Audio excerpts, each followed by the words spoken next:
Welcome back, good morning Pakistan. और आज की सुबह हम आपकी मुलाकात एक ऐसे सेलिब्रिटी गेस्ट से करवाने जा रहे हैं जिनको आपने बहुत अरसे मॉडलिंग करते हुए और कमर्शियल्स में काम करते हुए देखा होगा।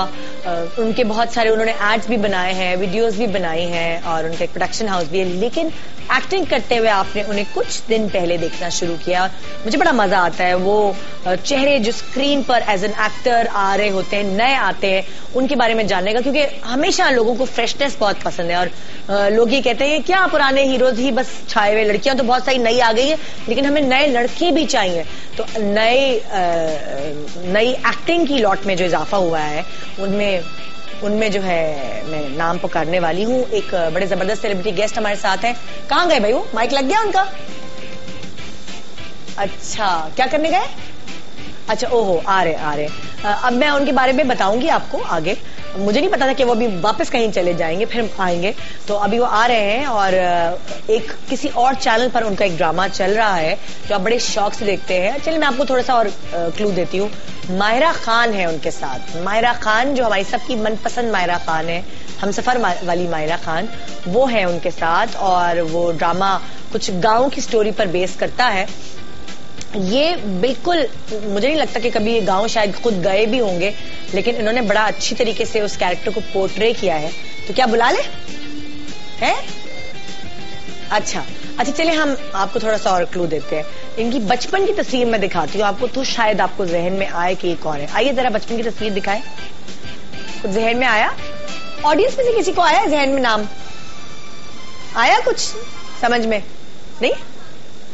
जरा माइक तो दीजिए उनको, माइक भेजिए, माइक। फवाद? नहीं, फवाद नहीं है। मैंने बताया ना कि अभी उन्होंने, मेरा ख्याल से ये उनका पहला ड्रामा है, सीरियल पहले। कौन? अदनान। पूरा नाम बताए। अदनान, पूरा अदनान। यह सत्य तुम्हारे के जो हीरो हैं, अदनान मलिक।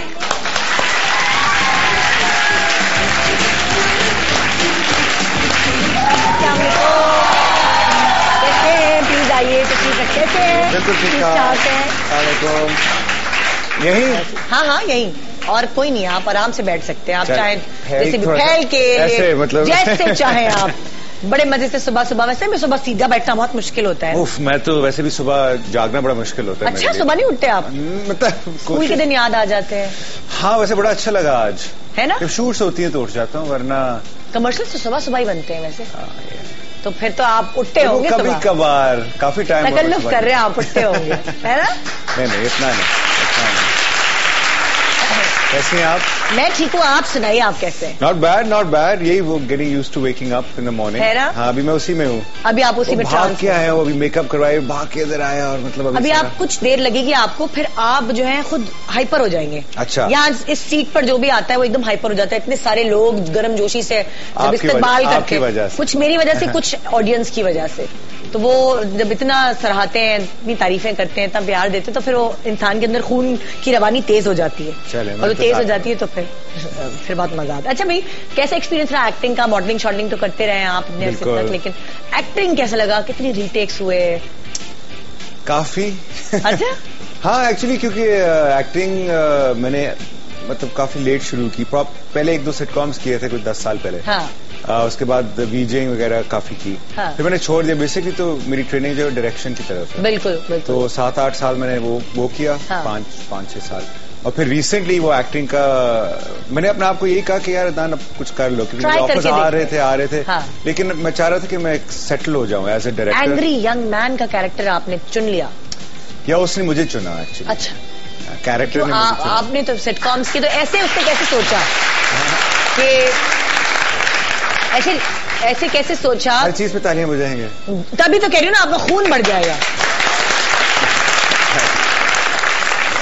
एक्चुअली जिनके साथ मैं काम कर रहा था, हाँ। जिनके साथ काम किया, मोमिना, उन्होंने बस मुझे फोन किया। उन्होंने कहा बस अदनान इस दफा हाँ कर दो। हाँ। कुछ 7-8 साल पहले भी वो उस मसलसल मुझे कह रही थी कि एक्टिंग कर लें। तो रोल ऐसा आ गया, उसको मैं नहीं कह सका। खलील रहमान कमर साहब ने उसको लिखा, प्यारा स्क्रिप्ट था। माहिरा थी साथ। वो एहतशाम डायरेक्ट कर रहे थे। और रोल ऐसा है कि मिलता नहीं है लोगों को ऐसा रोल। खुद उनकी जिंदगी के बारे में। अच्छा। तो मैं खुद उनको प्ले करता हूँ, जो राइटर है। जी जी जी जी। तो फिर उन्होंने अपने आप को ऐसे लिखा जैसे ऑब्वियसली कभी आप वैसे खुद गाँव वगैरह गए हैं? हाँ, जाते रहते हैं गाँव और ये काम के सिलसिले में? मतलब कम। अच्छा, कम जाते। अब्बू की फैमिली शमशाबाद की तरफ, अटक की तरफ से है, तो जब इलेक्शंस होती थी तो मैं वोटिंग के लिए जाता था। हाँ, अच्छा, तो कम जाता था। हाँ, बट लेकिन आपने देखा है, वो सारा माहौल देखा हुआ था। हाँ, मतलब पंजाब साइड से हैं तो दोबारा से आपको फिर वो एकदम होता है ना, जैसे एक्टर ने देखा ना हो, शहर में पला बड़ा हो, पैदा वहीं हुआ, तो उसके लिए गांव का रोल पोर्ट्रे करना, ऑब्जर्वेंट होना, इतना वो मुश्किल हो जाता है थोड़ा सा। वो जो खलील का कैरेक्टर है बेसिकली वो लाहौर से है। अच्छा। तो उसकी फैमिली जो है वो गाँव में, बट वो लाहौर में रहता है। हाँ, मैंने देखा है। तो लाहौर का लड़का है, तो बस वो तो इतना मुश्किल नहीं था। 1980s में बेस्ड है, तो थोड़ा सा पीरियड पीस है। अच्छा। और उसकी रिसर्च के लिए फिर मैंने अमिताभ की फिल्में काफी देखी। ओए होए एंग्री यंग मैन। वो है ही एंग्री यंग मैन, वो उसी स्टाइल में लिखा गया उसको। और बिल्कुल।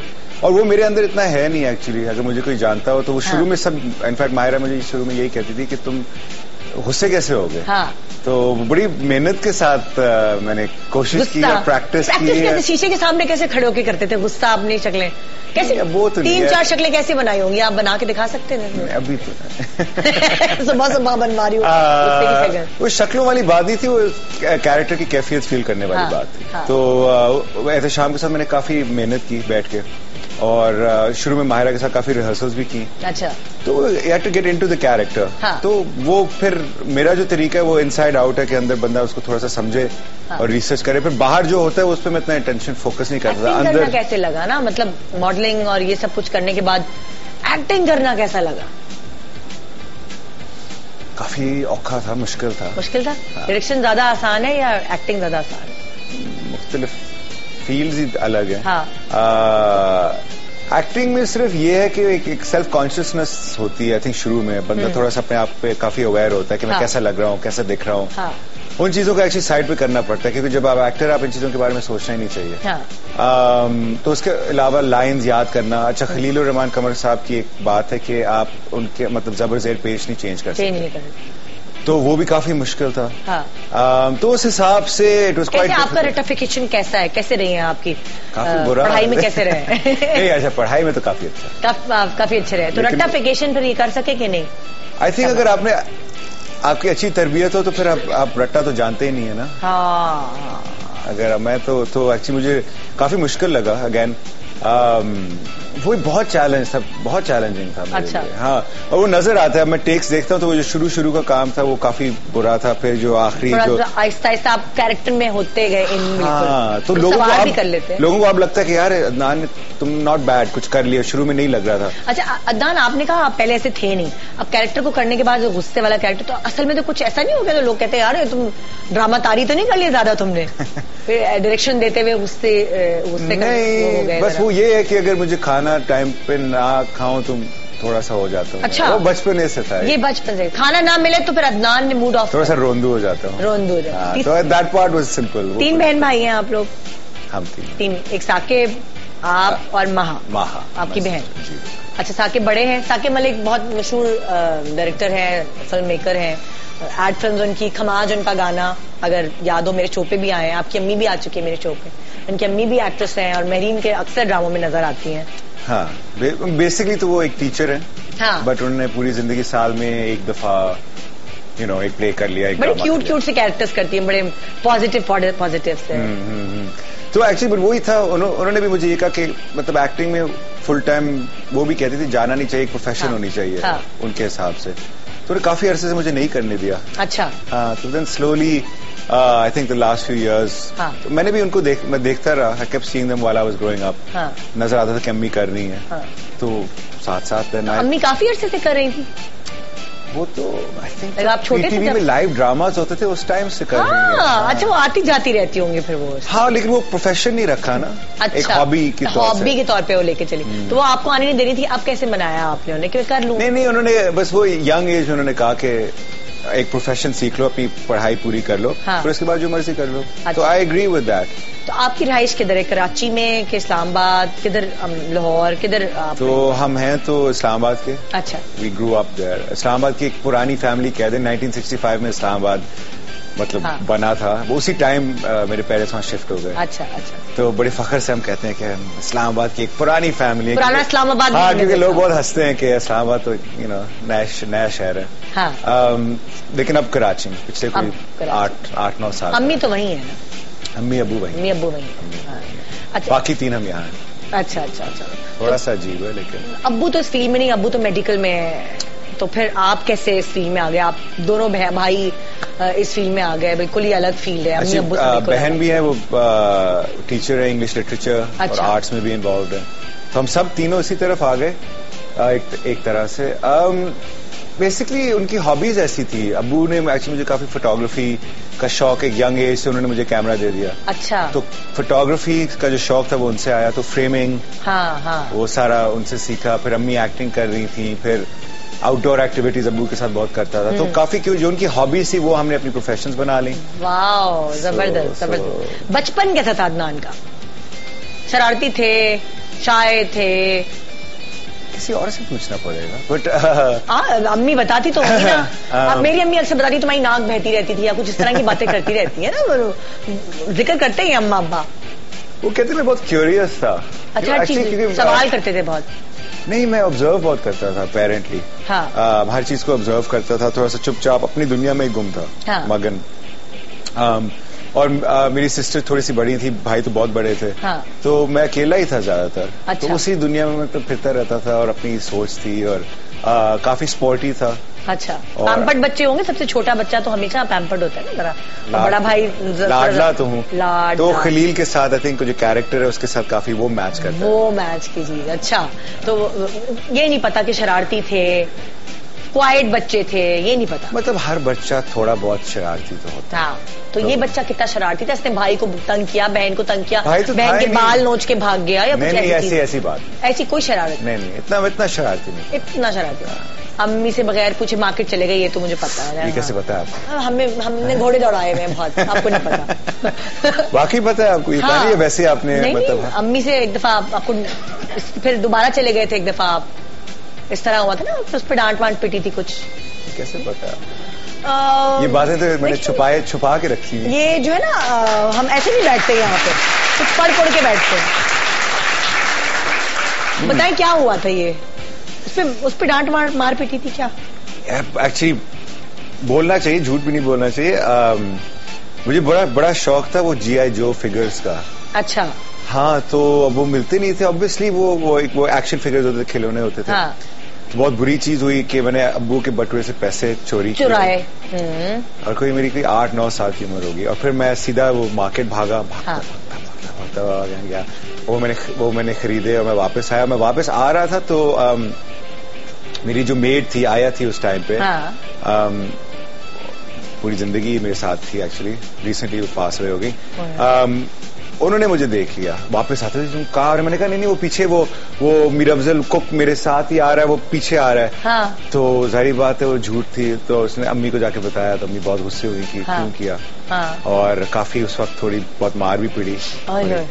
बट अच्छी बात थी, क्योंकि उसके बाद अम्मी ने कहा देखो, पैसों की तुम इन चीजों की फिक्र ना किया करो। हाँ। मतलब जो कुछ भी है सच बोला करो और भागा ना करो, तुम्हारी सेफ्टी के लिए। हाँ। तो काफी कुछ सीखा उससे। अच्छा। तो ट्रस्ट बिल्डिंग थी। उसके बाद कभी अब्बू के पैसे चोरी किए? नहीं, वो जरूरत है। वो एक दफा उन्होंने मुझे बिठा के ये कह दिया कि ये सब तुम्हारे लिए ही है, तुम्हें इन चीजों की करने की जरूरत नहीं है। हाँ। तो बड़े एक मैच्योर तरीके से उन्होंने एक्चुअली मुझे रेज किया। तो ये अच्छी चीजें है कि एक मुझे फिर उसके बाद जब भी कुछ ऐसी चीज होती थी मैं उनसे सच बात कर लेता था। हाँ। एक दफा कोई आई थिंक पूरी पुलिस की 3 वैन्स मेरे घर के आगे आके खड़ी हो गई। हाँ। मस्तियां कर रहे थे, सुबह के कोई 1 बजे थे, कहीं हम निकला हुआ था मैं दोस्तों के साथ। तब कितने साल के थे आप? अब तो फिर 15-16 साल। हाँ, वो जवान की एज थी। हाँ, तो हम निकले हुए थे, हम वैसे ही मतलब मस्तियां कर रहे थे। तो वैसे रात को पुलिस वालों ने तंग करना था, तो अच्छा। Rather than going anywhere else मैं उनको घर ले आया। तो अब्बू निकले, अम्मी निकली और उनसे बात की और फिर कहा नहीं है मेरा हमारा बेटा है ये। तो ऐसी कहानियां तो होती हैं और एक्चुअली इसकी स्टोरी अच्छी वैल्यू यही है कि आई थिंक पेरेंट्स के साथ हमेशा ऑनेस्ट होना चाहिए। बेस्ट होता है। तो कभी आपने साइलेंसर निकाल कर बाइक पे और वो शोर शराबा, आतिशबाजी, शब बारात है तो आतिशबाजियां और इस तरह कोई चीज नहीं, पर मैं यही कह रहा हूँ ना, फिर एक वो रिश्ता ऐसे हो गया उनके साथ कि जो कुछ करता था उनको बता देता था, तो कुछ छुपाना या छुपी ढकी करना उसकी कोई जरूरत। तो जब पहली लड़की आपने पसंद की तो अम्मी अब्बू को बता दिया था ये बात यही। एक्चुअली जिस टाइम वो बैंड्स आई थी उस वक्त मैं डेट पे ही था। तो उसका 15 साल की उम्र में आपने पहली डेट पे आप गए थे? 16 शायद। 16। हाँ। तो अच्छा। क्या सवाल था आपका? सवाल मेरा ये था, तो फिर अम्मी को आपने मिलवा दिया उस लड़की से, बात आगे बढ़ाई या फिर आपने कहा नहीं? बात आगे अभी तक नहीं बढ़ी तो उस वक्त क्या बढ़नी थी? तो जब से बढ़ाई है बात, तो अम्मी अब्बू ने कहा कोई बात नहीं बेटा, इस तरह मतलब ऐसा तो होता है ये जवानी में। हाँ। अम्मी या फिर उस पर भी कुछ समझाया अम्मी ने, बेटा नहीं जब अपने पैरों पे खड़े हो जाओ फिर तुम बताना, हम रिश्ता लेके जाएंगे? नहीं, कुछ ऐसी बात नहीं थी, काफी लिबरल थे। अच्छा। इन चीजों में काफी लिबरल थे, बस ये रिस्पॉन्सिबल होना चाहिए। और कभी आप कॉलेज के बाहर नहीं गए लड़कियों के? इस्लामाबाद में तो लड़कियां भी बड़ी प्यारी प्यारी होती, पंजाब की लड़कियां हैं, आबो हवा की वजह से हसीन तरीन होती। तो कॉलेज के बाहर नहीं गए कभी? University, college? हाँ, इस्लामाबाद में मेला होता था ये OPF का। हाँ। और वो गर्ल्स की कॉलेज थी। अच्छा। हमेशा हम पहुंच जाते थे, मतलब पूरे इस्लामाबाद के लड़के पहुंच जाते थे। बट वो एक्चुअली हमें अंदर नहीं आने देते थे, तो वही बाहर ही वेट करके कुछ। तो इसका मतलब आप भी बाहर खड़े हुए हैं? हाँ, लेकिन फिर उसके बाद एक्चुअली मैं न्यूयॉर्क पढ़ने गया ना। अच्छा, फिर तो कोई मसला नहीं। फिर तो ऑब्वियसली चीजें आगे बढ़ती गई। बट लेकिन इस्लामाबाद में ये बड़ा था कि आप रोमांस को बड़े नेचर के साथ, जो आप कह रही है ना, वो बड़ा एक मिक्स हो जाता था। तो दरख्तों के गिर्द धूम के गाने गाना। मैं तो ड्राइव पे जाके मतलब कहीं लेक के पास बैठ गए, फिर थोड़ी सी सैर पे गए, मतलब वो रोमांस ही कुछ ऐसा था। कश्ती और चप्पू चलाना, हल्के हल्के पानी की आवाज। मेहनत करने की जरूरत नहीं थी मतलब। तो किसी इस्लामाबाद के किसी दरख्त पर आपका नाम लिखा है किसी के साथ A+ कुछ ऐसा कुछ नहीं? किया है? ऐसा कुछ नहीं। ऐसा कोई सीन नहीं, मैंने किसी दरख्त पे नहीं। मैं अलबत्ता मैं दरख्तों पे चढ़ता था, मेरा शौक था क्लाइंब करने का। वाकई। छोटे से ब्रेक ले रहे हैं, ब्रेक के बाद इस अधूरी कहानी को आगे बढ़ाएंगे। अभी दरख्तों पे चढ़ने तक बात आई है, फिर देखते हैं आगे दरख्तों पे चढ़कर क्या किया, ये पूछते हैं अदनान से। गुड मॉर्निंग पाकिस्तान, ब्रेक के बाद हमारे साथ रहिए।